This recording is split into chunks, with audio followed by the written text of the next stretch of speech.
Teman-temanku, Shalom, berjumpa lagi dalam YouTube channel Tanya Aja Pasti Ku Jawab. Berikut ini kita akan menyaksikan sebuah diskusi agama yang sangat seru, di mana ada seorang muslim yang mempertanyakan keberadaan logos ketika logos itu menjelma menjadi manusia. Seperti apa diskusinya? Saksikan video ini dari awal sampai habis dan semoga memberikan pencerahan ya.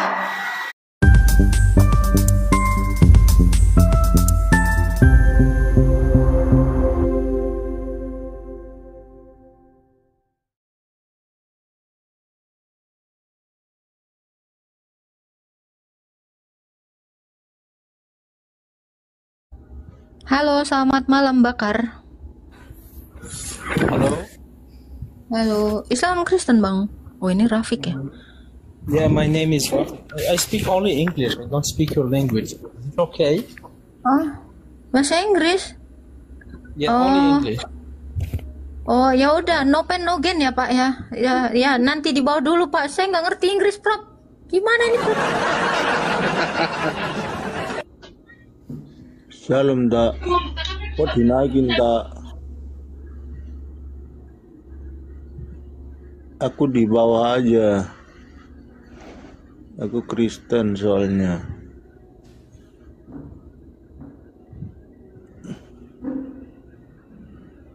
Mohon maaf ya teman-teman ya, keterbatasan hostnya ini ya nggak bisa Inggris ya. Jadi tidak melayani yang kayak tadi ya bahasa Inggris. Nanti ya kalau Agatha Go internasional ya insya Allah belajar bahasa Inggris ya. Sabar ya teman-teman ya. Halo Albul. Ya, halo. Islam Kristen Bang. Silakan Bang. Iya, Islam. Saya mau bertanya. Alhamdulillah masih ada yang menemani Allah di neraka ya. Masya Allah tabarakallah. Silakan Pak mau bertanya apa? Ya, jadi kan Yesus itu dikatakan firman Allah ya. Nah, definisi Yesus sebagai firman itu bagaimana? Dia adalah penyataan diri Allah yang tidak kelihatan. Penyataan diri Allah yang tidak kelihatan itu pasti satu di dalam Allah. Maka firman itu bersama-sama dalam kekekalan bersama dengan Sang Allah ya. Yohanes 1 ayat 1. Dan firman itu hakikatnya adalah Allah. Kalau berdasarkan definisi etimologi katanya itu apa itu? Dari kata logos. Ya, logos itu ilmu.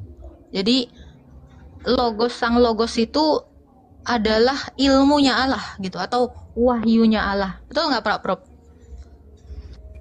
Betul. Makanya ada istilah biologi dari kata bio dan logos. Logos itu ilmu. Nah, firman itu adalah ilmunya Allah. Kalau ilmunya Allah itu pasti melekat pada zatnya atau hakikatnya atau esensinya. Satu dalam kekekalan. Bersama-sama dalam kekekalan. Itu. Waktu Yesus turun ke bumi berarti ilmu itu hilang dari Allah itu begitu. Berarti begitu Anda ngomong sama saya, Anda udah nggak punya suara lagi gitu. Kan suara Anda udah keluar. Kok masih ada lagi sih? Nah, sama seperti Allah. Ketika dia berfirman, firman yang keluar dari dalam zatnya Allah itu, firman itu tidak habis karena Allah itu tidak terbatas. Kamu aja kalau berbicara kepada saya dalam satu kalimat, kira-kira kamu tidak memiliki kalimat lagi kah? Berarti logos Nah, itu bukan cuma ilmu Yesus. karena Ya? gini bro, tadi kan saya katakan ilmu. Apakah bisa begitu ilmu kamu tuangkan dalam bentuk buku, terus tiba-tiba kau nggak punya ilmu lagi, langsung auto botol gitu kepalamu, ilmumu udah jadi buku gitu? Ya, berarti logos atau firman Allah itu bukan hanya Yesus begitu maksudnya. Ada yang lain. Tidak ada lah, dia satu-satunya firman Allah itu anak tunggal, makanya dia disebut anak tunggal. Jadi firman itu satu di dalam Allah. Nah kalau kamu bilang yang lainnya ini juga firman, menurut kamu bumi ini emang dari dalam zatnya Allah? Apakah bumi ini sehakikat dengan Allah? Kan tidak. Hasil dari berfirman itulah ciptaan. Tetapi firman itu tidak diciptakan. Ya, tadi kan ketika logos itu turun ke bumi, Allah itu masih ada logos pada diri dia katanya kan. Loh iya dong, tetap satu di dalam zatnya. Nah, itu logos yang mana lagi yang saya tanya? Yang Logosnya masih itu ada cuma satu. Ini tadi saya analogikan ya. Ketika kamu berbicara kepada saya dalam kurun waktu 2 menit, nah, kamu bicara lagi 2 menit lagi kepada orang yang lain. Nah, itu pikiran kamu yang mana lagi, suara kamu yang mana lagi? Tetap suaramu kan? Pikiran itu tidak terbatas, bro. Tidak bisa dibatasi dengan angka 1 sampai 100. Ya, Kenapa? waktu logos Karena memang roh itu tidak terbatas. Ya, waktu Loh, logos itu ada masa di Anda bumi, nggak mengerti sih Allah ada di penjelasan mana? saya dengan analogi? Kenapa? Ya, waktu sang firman atau logos itu ada di bumi, Allah ada di mana? Loh, waktu suara saya ada di rumah kamu, terus 1.300 orang yang ada di sini, itu suara saya juga berada di situ. Itu suara saya loh. Itu pikiran saya. Coba saya tanya kepada Pak Prop. Halo Pak Prop, ini Agatha loh. Ya, dengar. Nah, Pak Prop aja yang berbeda tempatnya dengan saya. Saya hadir di tempatnya Pak Prop, hadir di rumah kamu, hadir di 1.300 orang di Komal ini. Jadi ketika suara saya ada di rumah kamu, terus suara saya nggak ada di dalam diri saya. Suara saya tidak ada di tempatnya Pak Prop. Di 1.300 orang sini kan tidak demikian. Makanya saya Saya bilang, nggak tanya suara, saya tanya logos. nggak bisa atau dibatasi firman dengan itu. angka dan tidak bisa dibatasi dengan ukuran meter. Iya, saya nggak tanya suara, saya tanya logos atau firman Allah. Ya itu tadi, ilmu tadi, firman tadi, saya lagi menganalogikannya ini loh. Jadi kalau manusia saja berkata-kata, katanya itu tidak habis, apalagi Allah. Loh kok kamu nggak nyampe? Ya, berarti ada logos lain pada diri Allah selain Yesus, begitu. Apakah ada Agatha lain selain dari suaranya Agatha? Cuman satu Lalu yang logos yang namanya mana lagi yang masih ada pada diri Allah Oke, ketika logos jadi itu sudah suara dibunuh? saya ini yang ada di rumah saya, bukan suara saya yang di rumah kamu. Suara siapa lagi yang ada di rumah kamu?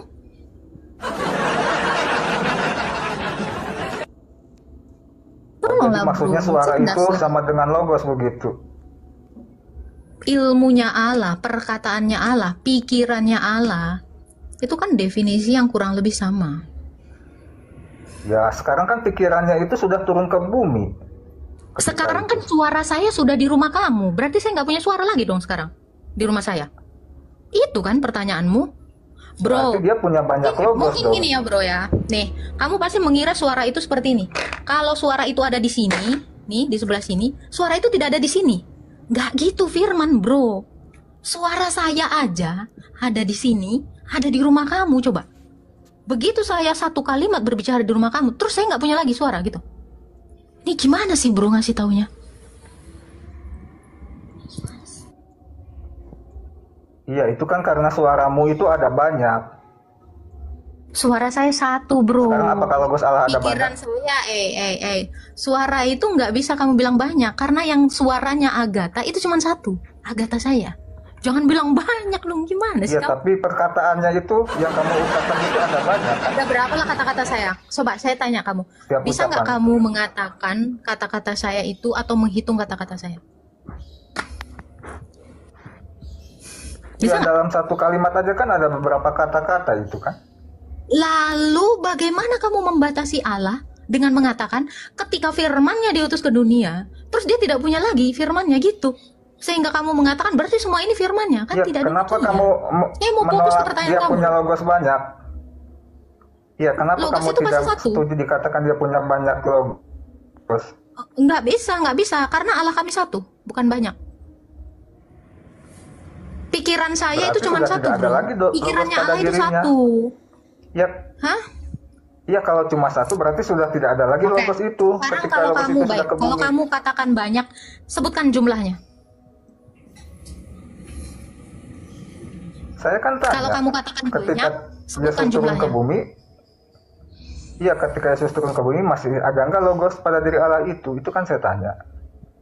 Bang, ini ketika pikiran saya ini terrealisasi dalam bentuk suara atau kata-kata ke tempat kamu. Kira-kira ini suara saya habis nggak dari diri saya? Saya tetap memiliki pikiran saya atau suara saya, Pak. Astaga Tuhan, kok gimana sih bro cara berpikirmu bro? Ini tadi saya sudah katakan, firman Iya, itu tidak pada- seperti ini, pada ada suara di sini, begitu. tidak ada di sini, gitu loh. Kamu kan lagi berpikir gitu. Ketika firman diutus ke dunia, set, Allah tiba-tiba nggak punya otak, nggak punya pikiran gitu. Nggak gitu. Bukan seperti itu. Iya berarti Ketika saya aja logos mana lagi berpikir, yang ada pada diri Allah itu? berarti Logos suara mana mana lagi yang ada lagi yang pada keluar dia? dari Agatha? Pak Prof, saya tanya, Anda bicara dengan siapa Pak Prof? Sama lu, Agatha. Pak Prof bilang itu suara Agatha. Coba sekarang saya tanya kepada kamu, saya berbicara dengan siapa? Al-Bulhaihi. Iya bicara Coba. dengan saya terus kenapa? Agatha kok saya? Berarti kamu bilang banyak kan tadi kan? Berarti yang ada di tempatnya Pak Prof, yang ada di tempatnya kamu itu sama-sama satu Agatha. Anda, ya Allah, yang di bawah udah diwakili ya, longor. Yang Agathanya satu, suaranya banyak atau satu? Satu dong. Kata-katanya. Nah, kamu bisa buktikan. Sekarang saya tanya, kamu mendengar suara siapa? Ya suara kamu, Siapa? Agatha. Oke, Pak Prof, saya tanya, Anda mendengar suara siapa Pak Prof? Suara lu. Yang benar lah, malah.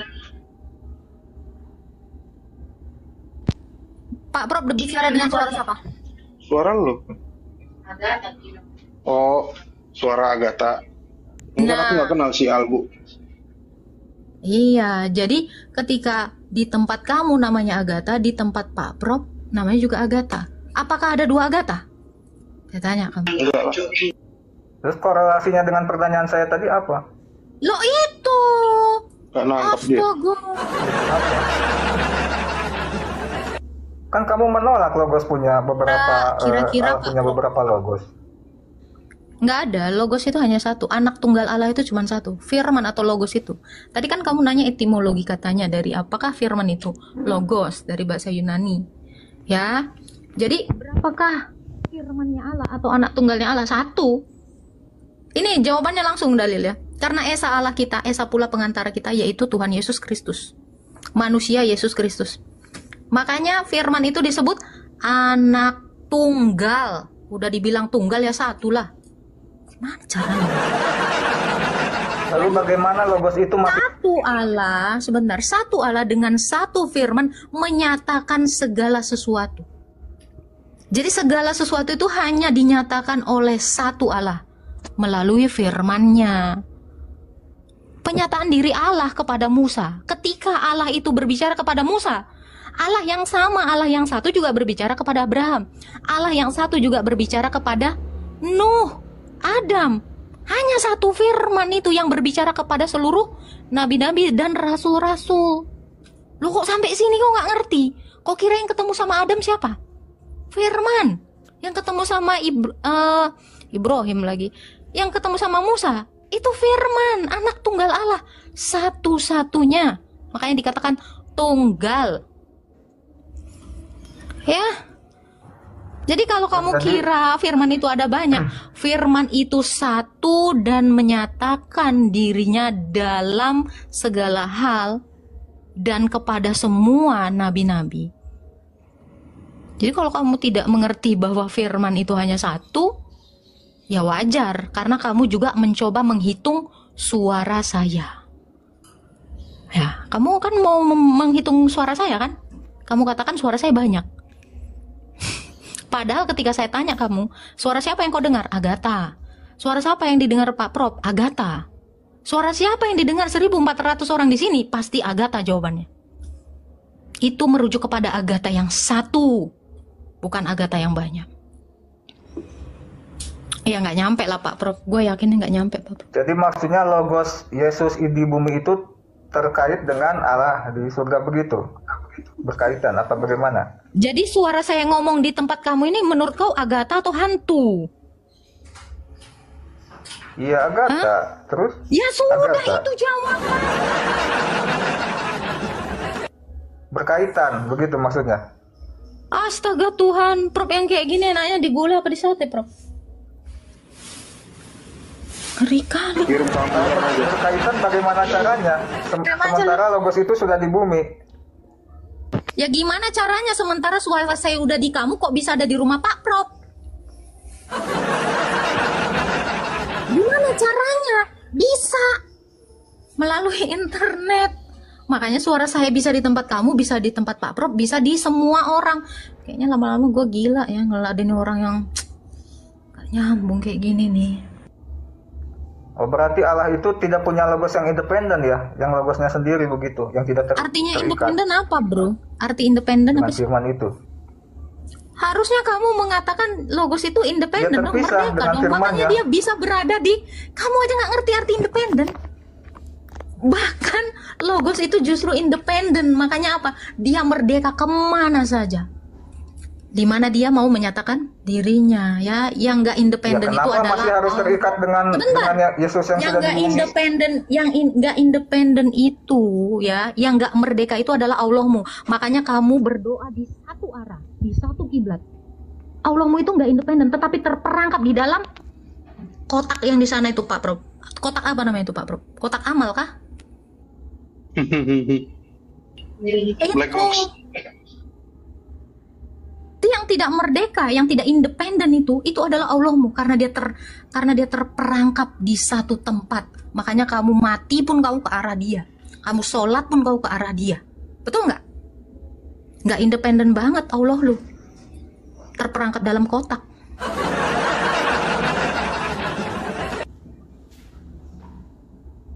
Sekarang Yesus dan Allah itu punya kehendak masing-masing tidak? Kehendak Tanggapin masing-masing dong sendiri. saya. Kira-kira Allah mau independen nggak? Kira-kira Allah mau Kan saya lagi independen tanya nggak? tentang Loh, kan? kekristenan. Kenapa malah balik nanya? Kenapa Allahmu terkristalisasi di dalam batu, bro? Kenapa Allahmu terkristalisasi di situ? Di Mekah sana. Kenapa? Hanya ke satu arah batu sana. Ya, nanti Ada kita apa? bahas Kenapa dia itu. tidak ada di Ini kan selatan? belum selesai ini. Kenapa dia kutanya. tidak ada di tenggara? Ini dengar ya. Kenapa kamu harus menyembahnya menghadap ke satu arah? Padahal Allah itu harusnya ada di segala arah. Hah? Kenapa?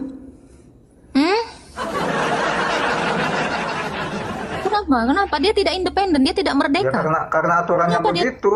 Itu kan untuk arah Kamu yang membuat kiblat. aturan. Oke, sebentar. Kalau kamu mengatakan Allah itu punya aturan dan kamu mencoba untuk mengatur Allah, maka Allahmu coba kamu batasi. Berarti Allahmu tidak maha. Karena Allahmu itu takluk terhadap aturan. Kok bisa Allahmu itu kena aturan? Ya, itu kan Saya aturan tanya, dia sendiri, gimana Allah atau sih? makhluk? Loh, masa Allah kena aturannya sendiri, Prof? Itu kan aturan yang dia buat sendiri. Gimana sih? Prof, Allahnya pun kena rambu-rambu lalu lintas, Prof. Iya, tanggapin lah. Itu kan Bang. aturan yang dia buat sendiri. Jangan ya, teman-teman, jangan diturunin ya. Ini enak sekali nih. Sekarang saya tanya, Dibantai habis-habisan. Allah dan Yesus itu, Bapa yang Yesus itu punya kehendak masing-masing tidak mereka? Coba, bro. Kenapa kalau Allah mau punya kehendak, kamu atur dia dengan peraturannya? Kok bisa? Allahmu itu takluk terhadap aturan yang mau kau bikin. Cemana itu?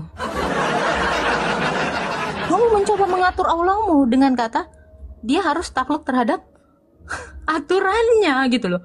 Kamu itu mau membuat Allahmu itu terkungkung gitu, terpenjara, tidak independen. Cemana itu, bro? Kok ngeri kali aku nengok orang ini ya. Seolah-olah kalian itu dari tadi sudah saya jawab, saya berkali-kali loh nanya, menjawabnya ya. Jadi gini, bro, kalau kamu mengatakan Allah itu tidak independen, itu merujuk kepada Allah. Coba, Allahmu memang punya kehendak?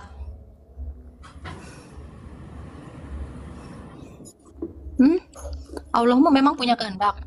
Kalau Allahmu punya kehendak, kenapa kamu selalu mengatur Allahmu?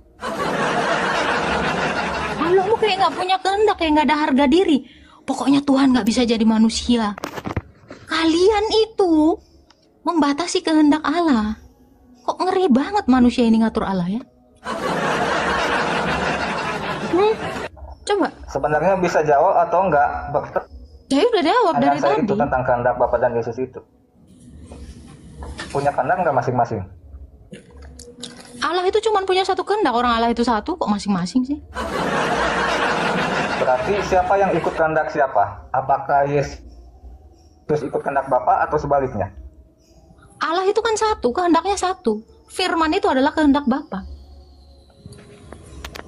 Di mana Firman Pak kehendak Bapa. ayatnya? Kehendak Bapa adalah kehendak anak. Orang Allahnya satu kok. Kamu Berarti siapa menanyakan yang dulu ikut siapa kamu. di sini? Apa?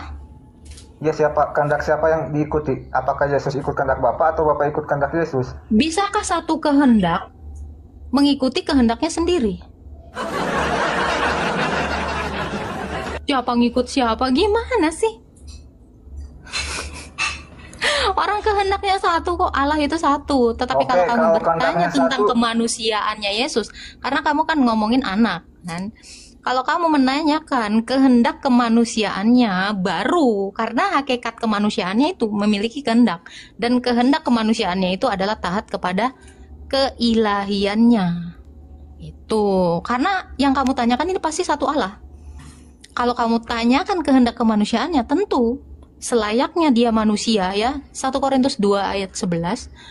Siapa gerangan yang tahu apa yang di dalam diri Allah? Apa yang ada di dalam diri manusia selain roh manusia itu sendiri. Tentu jiwa yang di luar dari roh atau inti dari roh itu sendiri itu adalah kehendak. Itu satu di dalam kemanusiaan itu. Itu. Kenapa Yesus Jadi berkata, kalau kamu "Jadilah sesuai menanyakan kehendakmu"? kehendak sang firman, karena gini bro, karena yang kamu tanyakan itu adalah firman. Nah, kenapa Saya Yesus fokus ke berdoa di Getsemani, jadilah sesuai kehendakmu, kalau kehendaknya Lah sama itu itu? tadi jawaban saya. Kalau kehendak firman itu pasti satu dengan kehendak sang Bapa. Tetapi kehendak kemanusiaannya itu tentu taat kepada Bapa, kan itu tadi saya jawab. Bisa nggak kamu nanggepin itu? Bisa nggak kamu dengarkan saya? Manusiaannya itu firman bukan? Bukanlah. Allah bukanlah manusia. Jadi yang firman itu apanya? Firman itu adalah keilahiannya, bukan kemanusiaannya. Karena Yesus itu memiliki dua kodrat, manusia dan Ya, ilahi. bentuknya apa? Bentuk kodrat Sang firman terang itu apa? itu, keilahian itu adalah sang terang. Kemanusiaan itu tentu seperti saya, namun dia tidak berbuat dosa seperti saya. Iya, maksudnya kalau manusia itu kan ada wujudnya, fisiknya. Kalau firman itu bagaimana maksudnya? Firman Wujudnya. itu terang. Yohanes 1 ayat 9. Allah adalah kasih. Allah adalah terang. Allah adalah roh. Wujudnya apa? Roh. Roh itu Wujudnya artinya apa? roh. Goib. Bisa dilihat? Tidak. Karena dia adalah 1 Timotius 6 ayat 16. Terang yang tak terhampiri. Jadi hakikat keilahiannya itu, yaitu kasih, terang, roh, itu tidak bisa kelihatan. Wujudnya Jadi adalah terang. kemanusiaan Yesus itu bukan firman lagi, kemanusiaannya itu. Kemanusiaan satu di dalam keilahiannya. Makanya Yesus itu dikatakan memiliki dua kodrat. Ini dari tadi saya jelasin. Ya, kalau kamu pernah tahu Quran, Quran itu ada makhluk dan ada kodimnya, atau ada apa ya saya bilang ya? Ada holiknya atau ada kalamnya. Gitu. Jadi di dalam satu Quran itu ada perkataan Allah yang tidak bisa didefinisikan, ada makhluk yaitu kertas atau tinta yang bisa kita pegang dan bisa kita raba, bisa kita lihat. Tuh. Jadi di dalam kemanusiaan kemanusiaan Yesus itu ada keilahiannya juga. Ya, tapi tadi kamu bilang waktu dia berdoa itu bukan firman di situ. Waktu dia Iya, itu berdoa, jadilah sesuai kemanusiaannya kan saya kehendakmu. bilang. Jadi ini bro, ini kan sekaligus ini kan. Ini kalau terbakar, yang terbakar itu adalah makhluknya. Misalnya ini Quran. Ya, yang terbakar itu makhluknya, tetapi keilahiannya atau kalam itu tidak terbakar. Jadi Iya, maksud saya siapakah ketika yang dia berdoa kepada sang Bapa? Ini kamu nggak mendengar, kamu kan sibuk mau mengkonter. Jadi kamu nggak akan mendengar jawaban saya. Jadi ya, yang harus kamu tahu adalah keilahian dan kemanusiaan Yesus itu satu tak terpisahkan. Namun yang ketika Yesus itu berdoa, ya, itu adalah dalam kodrat kemanusiaannya. Kenapa dia berdoa? Ingat ya, dia itu datang dan mengambil rupa manusia. Filipi 2 ayat 6 sampai 7. Keilahiannya tidak hilang, kemanusiaannya juga tidak pernah melebur di dalam keilahiannya. Nah, ini bersama-sama. Ini yang kita kenal sebagai tewahedo, atau kalau diserap dalam bahasa Arab apa, Prof? Tauhid. Nah, Tauhid. itulah. Jadi Yesus itu adalah tentang penyatuan keilahian dan kemanusiaan. Tuh, tauhid. Satu, menyatukan. Jadi antara keilahian dan kemanusiaannya itu satu. Kalau kita analogikan ya, ini Hilangkan sisi firmannya itu Pak waktu Prop dia ya, berdoa. Pak Prop ini ya, sering sekali mengutip penjelasan dari seorang bapak gereja yang dia menyatakan seperti inilah keilahian dan kemanusiaan Yesus. Seperti belati atau arit yang ketika dipanaskan, ya, itu dia menyala dan juga besinya itu tidak merubah atau tidak berubah. Besi dalam pisau atau arit yang dipanaskan itu tidak berubah bentuk, namun kepanasnya itu yang adalah api, itu juga tidak merubah si besi tadi. Nah, ini tetap satu. Jadi selain dia bisa memotong, dia juga bisa membakar. Inilah besi yang dipanaskan itu. Jadi kira-kira analoginya itu seperti itu. Arit yang dipanaskan. Gitu. Ada bara api, ada panas atau ada api, dan juga di dalam api itu ada besi. Itu, bro. Jadi memang sulit ya mungkin bagi muslim yang tidak mengerti ketauhidan Yesus Kristus ini. Nggak apa-apa. Mungkin dia itu nggak akan mengerti ini. Tapi kita jelasin. Kita tetap jelasin aja. Ada lagi yang mau ditanyakan? Al-Bulahai. Ya, tadi kan dikatakan ketika Yesus berdoa dikatakan keilahiannya tidak hilang, begitu kan? Betul. Lalu kenapa arit di yang situ dipanaskan dikatakan itu memotong kertas juga itu tidak hilang besinya, tidak hilang ya, juga lalu kenapa apinya. tadi dikatakan hanya ada kemanusiaan Yesus di situ, makanya dia tidak ikut kehendak Bapa? Nggak ada, saya bilang hanya ada, itu tidak pernah terpisahkan. Tetapi ketika dia berdoa itu dalam kodratnya sebagai manusia. Kan kodrat Nah, itu yang keilahiannya saya itu tanya. merendahkan diri, tidak. Bentar ya. Jadi di dalam keilahiannya ya, yang walaupun dalam rupa Allah tidak menganggap kesetaraan itu, yaitu keilahiannya itu sebagai milik yang harus dipertahankan, melainkan mengosongkan diri. Jadi keilahiannya itu tunduk, merendahkan diri. Sehingga kodrat kemanusiaan yang di dalam keilahiannya itulah yang berdoa kepada Sang Bapa. Kenapa Gimana, harus bro? merendahkan diri? Kenapa Oke, keilahiannya sekarang saya harus tanya. merendahkan diri? Ini Quran. Ini perkataan Allah bukan? Itu wahyu. Wahyu. Iya. Wahyu itu diciptakan tidak? Tidak.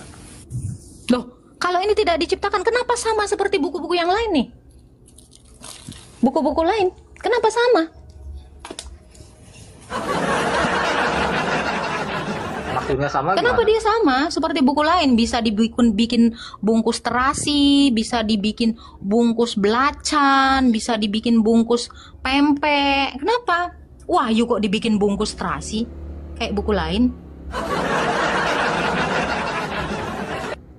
Gimana? Tadi kan kamu tanya diciptakan atau tidak. Bentar, kan? Betul saya kan? mau kamu jelaskan dulu Quranmu ini. Kenapa dia bisa saya pegang? Wahyu Allah saya pegang loh. Allah aja bisa saya pegang loh, wahyunya Allah yang tidak diciptakan Iya, itu bisa tadi saya kamu pegang. tanya wahyu itu diciptakan atau tidak, kan saya jawab tidak. Iya. Apa Iya. yang salah? Quran ini wahyu Allah bukan? Betul. Loh, Quran adalah wahyu Allah. Kok bisa wahyu Allah saya pegang seperti buku hutang, buku tabungan, buku tulis? Kok bisa? Yang kamu pegang itu namanya mushaf itu. Mushafnya. Oke, saya tanya, ini Quran, ini wahyu tidak? Yang wahyu itu ketika dibacakan itulah wahyu itu ketika Enggak, dibacakan. saya tanya, ini wahyu enggak? Isinya wahyu itu isinya. Iya, yang saya pegang ini wahyu tidak? Yaitu mushaf. Bukan. Saya tanya, ini wahyu tidak? Ya wahyu, kalau Quran itu wahyu. Ya udah, kok bisa wahyu Allah yang tidak diciptakan itu saya pegang? Nah, mulai kok Ya, kan? karena sudah dibukukan. karena sudah dibukukan. Nah itu, Gimana? kenapa Yesus itu sujud? Karena dia sudah mengambil kodrat manusia. Ya dalam kemanusiaannya dia menjadi sama seperti anak-anak yang dari dan daging itu. Ibrani 2 ayat 14. Kenapa dia berdoa? Ya karena dia sudah menjadi sama seperti manusia. Kenapa wahyu Allah bisa dipegang? Karena dia sudah sama menjadi buku tulis. Sama kan? Makanya saya tanya tadi, kenapa Nah, dia harus jadi ambil kodrat manusia itu gitu loh. Makanya Alasannya jadi mikir. manusia apa? Alasannya firman Allah atau wahyumu jadi buku apa? Kok nggak ada harga dirinya banget? Bisa dibakar, bisa basah, bisa didudukin, bisa dilempar. Apa alasannya? Wahyu Allahmu cuma jadi buku. Nggak ada kayak yang lebih berharga lagi. Kayak nggak ada harga dirinya jadi benda mati. Wah, kenapa dia harus jadi buku? Nggak bisa kah jadi sapi kek? Jadi laba-laba kek? Iya deng, bisa Prop. Makanya saya tanya alasan. Sadari Prop. Baru ku sadari wahyu Allah bisa jadi Al-Baqarah, jadi sapi betina, jadi laba-laba. Surat apa lagi Prop? Ternak animal.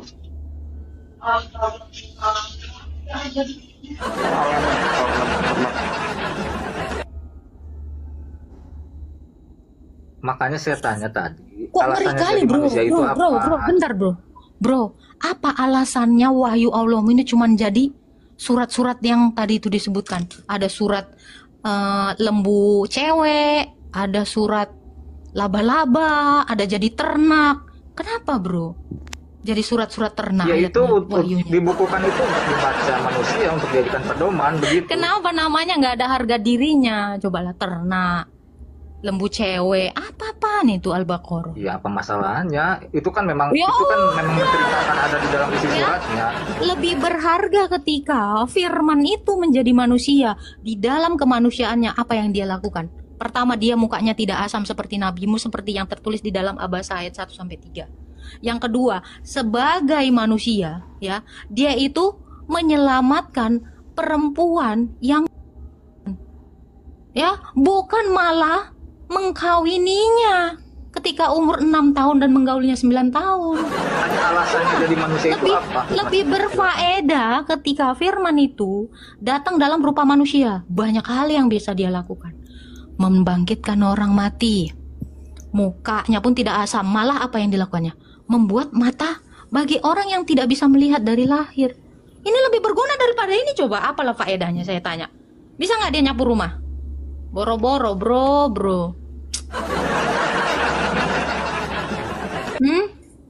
Itu makanya Yesus itu luar biasa ketika dia menjadi sama seperti manusia.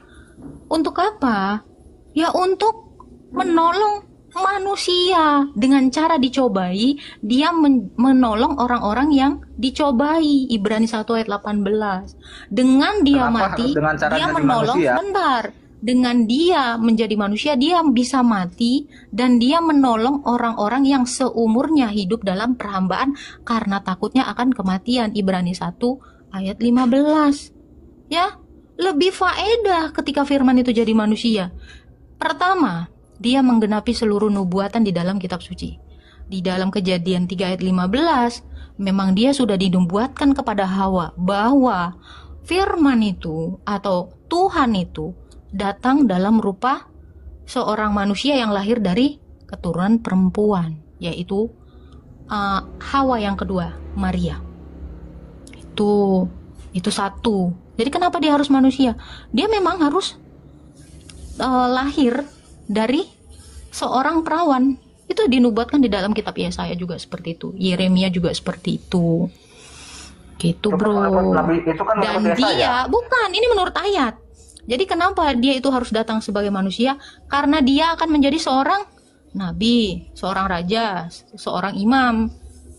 Karena di dalam kitabnya Daud atau Mazmur, dia itu menjadi tunas Daud atau penerus dari kerajaan Daud. Makanya dia menjadi manusia. Kenapa dia jadi manusia? Supaya dia menjadi sama seperti Yusuf. Supaya dia menjadi sama seperti Ayub. Supaya dia menjadi sama seperti Nuh yang mendirikan gereja, Ayub yang taat, Musa yang mengeluarkan bangsa Israel dari perbudakan dosa. Itu. Jadi kenapa dia harus jadi manusia? Yang menubuatkan Untuk di situ menggenapi janjinya kepada seluruh nabi-nabi. Gitu ya bro. Jadi yang harus kamu pertanyakan, kenapa kamu beriman kepada Taurat dan Zabur, sementara di dalam Taurat dan Zabur dinubuatkan bahwa Allah itu datang dalam rupa manusia. Kenapa tiba-tiba di abad ke-7 dia datang dalam rupa buku hutang? Kenapa?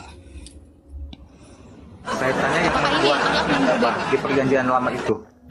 Karena saya tanya, apakah Allahnya Musa, Allahnya Abraham adalah Allah yang berbeda dengan Allah? Tadi kan saya ada tanya duluan. Bisa nggak saya tanya itu tadi? Saya udah menjawab. Kok bisa nggak saya tanya? Kamu dari tadi Nggak, nanya yang loh, saya tanya itu, jawab. yang menubuatkan di situ siapa di perjanjian lama itu? Seluruh nabi-nabi tadi saya jawab. Makanya kamu dari tadi saya mute biar kamu duduk tenang mendengarkan. Itu semua nabi. Musa menubuatkan dia, Daud menubuatkan dia, Ayub menubuatkan dia, Nuh menubuatkan dia, Yunus menubuatkan dia. Siapa? Semua nabi-nabi, kitab Taurat dan Mazmur Daud. Makanya Yesus bilang apa di dalam Matius? Supaya genaplah apa yang tertulis di dalam kitab Taurat, Mazmur dan kitab nabi-nabi. Apakah Tanya nama Yesus lagi. tertulis di perjanjian lama? Nama Yesus tertulis Nubuatan tidak? ada Immanuel, ada. Ya saya berapa ya Pak Prof? Itu kan Immanuel. Ada. Yang saya tanya kan Nubuatan dia Yesus. Immanuel itu ya. Matius 1 ayat 21 sampai 23. Anak Maria, anak Yusuf yang dilahirkan itu harus disebut Immanuel, yang artinya adalah Allah yang menyelamatkan. Nubuatannya itu di mana Pak Prof? Yesaya 3 ayat 14. Disebut ya, seorang perawan akan melahirkan anak yang disebut Immanuel. Kurang lebih gitu ya Pak Prof ya tulisannya. Ya itu kan Immanuel. Yang saya tanya itu nama Yesusnya loh. Yesus itu Immanuel. Ya ini saya baca ya di Matius Kenapa nggak ya. langsung dikatakan Yesus? Kok kau pula ngatur? Nih, dengarkan. Matius 1 ayat 21. Ia akan melahirkan anak laki-laki dan engkau akan menamakan dia Yesus, karena dialah yang akan menyelamatkan umatnya dari dosa mereka.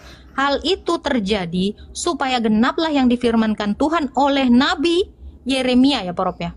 Sesungguhnya anak ini akan mengandung dan melahirkan seorang anak laki-laki dan mereka akan menamai dia Immanuel. Ini dalam bahasa Ibrani, dalam bahasa Yunaninya Iosos. Artinya itu dinamakan Yesus bukan dinamakan Immanuel? artinya adalah Allah yang menyertai. Ya kenapa itu tidak jadi proper name-nya Immanuel itu? Itu proper name kemanusiaan Yesus. Kok tidak jadi? Lalu Yesus itu nama proper name juga bukan? Yesus itu nama kemanusiaannya karena Allah kami itu tidak bernama. Jadi yang namanya itu Yesus apa Immanuel yang benar? Ya Yesus itu adalah Immanuel. Ini dengar nih ya. Hal itu terjadi nih kan. Ayat 21. Kamu dengarkan baik-baik, lipat tanganmu ya. Segera buka telingamu. Oke. Ia akan melahirkan anak laki-laki dan engkau akan menamakan dia Yesus. Karena dialah yang akan menyelamatkan umatnya dari dosa. Jadi arti Yesus itu adalah Allah yang menyelamatkan. Hal itu terjadi supaya genaplah firman Tuhan oleh Nabi. Sesungguhnya anak itu akan mengandung dan melahirkan anak laki-laki dan mereka akan menamakan dia Immanuel, yang berarti Allah menyertai mereka. Nah, kenapa Yesus ini dikatakan Immanuel? Di dalam Matius 28 ayat yang ke-20 dikatakan Yesus itu akan menyertai murid-muridnya sampai akhir zaman. Itu. Jadi aku Agatha ini, Agatha itu adalah nama kemanusiaan yang diberikan ibuku, ibu baptisku ya, bukan ibu kandungku. Dan aku dipanggilnya itu apa? Nenggelis, yang artinya cantik. Oh itu yang maksudnya Udah. yang tadi itu yang ketika Gabriel Jadi berkata kamu nggak akan kepada Maria bisa begitu. menolak Gabriel berkata, Agatha ini adalah Agatha, dan Agatha ini juga disebut gelis.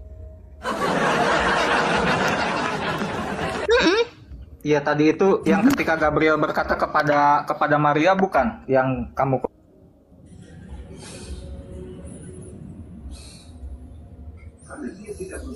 Apalagi yang mau kau tanya? Itu ketika Gabriel berkata, ya ketika Gabriel berkata Maria itu kepada Maria begitu. Ketika, Dikatakan yang tadi itu. ketika. Apalagi pertanyaannya, bro? Pertanyaan saya, tahu dari mana Lukas bisa mencatat perkataan Gabriel kepada Maria? Matius. Oh ya, Matius tahu dari mana dia bisa mencatat perkataan Gabriel itu? Tahu dari Yesus lah, tahu dari Maria lah. Orang itu semua tiap hari sama-sama dia. Gila kau. Mau tanya lagi tahu dari mana? Ya tahu dari gurunya lah. Matius ini hari-hari sama gurunya. Sama mamanya gurunya, yaitu Bunda Maria. Terus menurut kau, saya tanya kau, kamu kenal Musa tahu dari mana? Apakah Nabi Muhammad ketemu dengan Musa? Tahu dari mana? Bentar, ini saya tanya kamu ya. Tahu dari mana kamu nama Musa? Memangnya Muhammad itu hangout, pernah jalan bareng, berduaan ya, mau boker Musa dengan Muhammad. Kok bisa tahu dari mana itu Muhammad ada nama Musa? Dari wahyu. Aku tanya. Ini lebih nggak make sense sebenarnya. Ketika Nabi kau menceritakan tentang Musa, tentang Fir'aun, tentang Yunus, tentang Yusuf, tentang siapapun dalam Quran itu, saya lebih nggak nalar. Kenapa? Kapan hari dia ketemu dengan Isa? Kapan hari dia ketemu dengan Musa? Ini lebih make sense ketika Matius, Markus, Lukas, Yohanes, dan semua murid Yesus atau para rasul itu bisa menceritakan segala sesuatu tentang Yesus. Kenapa? Hari-hari mereka bersama-sama, bayangin dalam 3 tahun terakhir. Mereka bersama-sama.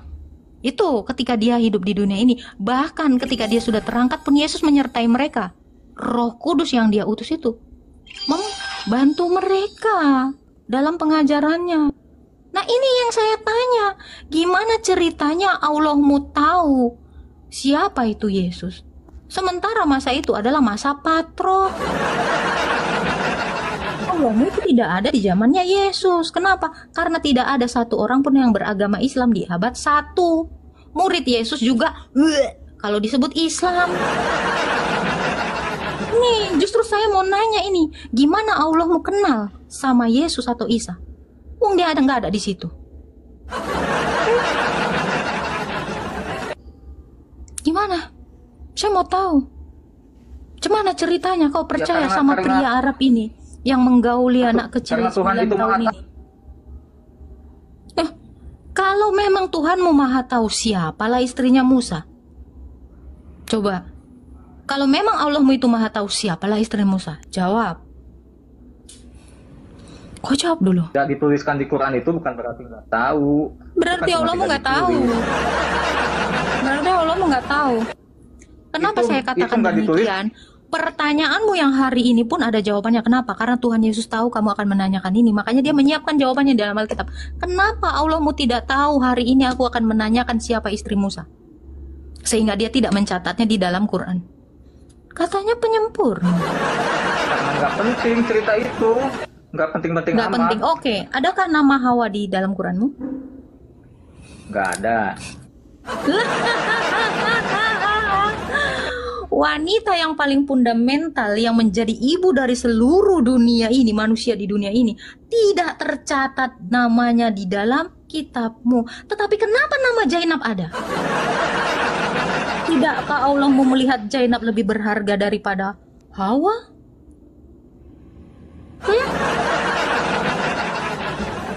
Kenapa? Kenapa ada nama Zaid? Kenapa hanya ada nama Maria? Saya Maria? bilang itu berarti nggak penting-penting amat kalau nggak ditulis namanya. Kalau kamu bilang tidak penting, berarti Allahmu memang tidak pernah memuliakan wanita. Padahal Hawa itu adalah manusia atau perempuan pertama di muka bumi ini.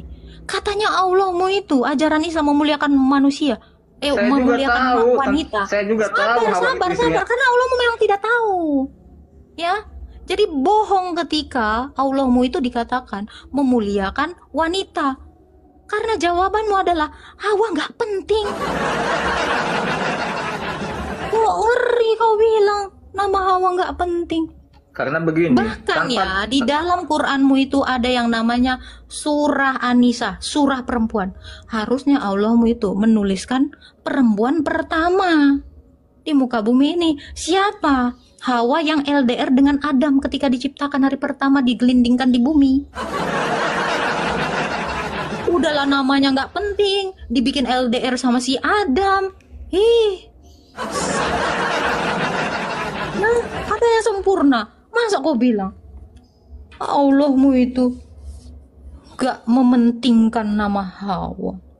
saya mau balik lagi setelah lahiran Ada kau Yesus tadi, balik bisa aja ke nggak? Islam, udahlah memang cocok lah kau temanilah kaki Allahmu sana. Capek aku jawab kau putar-putar tadi. Dah, makanya besok-besok biar enak nih ditanyain siapa nama istri Adam dan Hawa, lu makanya masuk Kristen biar jelas. Oke? Kita naikkan lagi ya.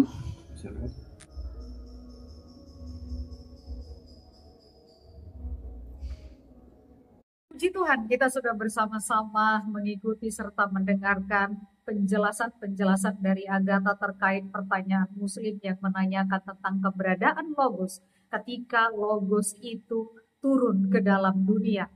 Di mana dia berpikir bahwa ketika Logos turun ke dalam dunia, berarti surga tidak ada Allah. Berarti dia berpikir bahwa keberadaan Allah, keberadaan firman atau Logos itu sama seperti keberadaan manusia. Ketika seseorang ada di suatu tempat, maka dia tidak mungkin ada di tempat yang lain. Teman-teman jangan pernah berpikir ataupun menyamakan antara manusia dengan Logos, apalagi dengan Allah. Karena itu adalah dua hal yang tidak bisa disamakan dan yang sama sekali berbeda. Karena mengapa? Ketika Allah mengutus firman-Nya, mengutus Logos, maka tidak berarti surga tanpa Allah. Tapi tetap ada Allah. Yang diutusnya hanyalah firman-Nya, hanyalah perkataannya. Supaya apa? Supaya rencana Allah digenapi. Supaya apa yang menjadi kehendak Allah bagi dunia ini, bagi setiap manusia itu digenapi. Digenapi bahwa setiap orang yang percaya kepadanya akan menerima keselamatan ataupun hidup yang kekal. Karena itu teman-temanku, percayalah kepada firman yang diutus Allah. Karena hanya dia satu-satunya jalan menuju kepada keselamatan. Tuhan Yesus memberkati.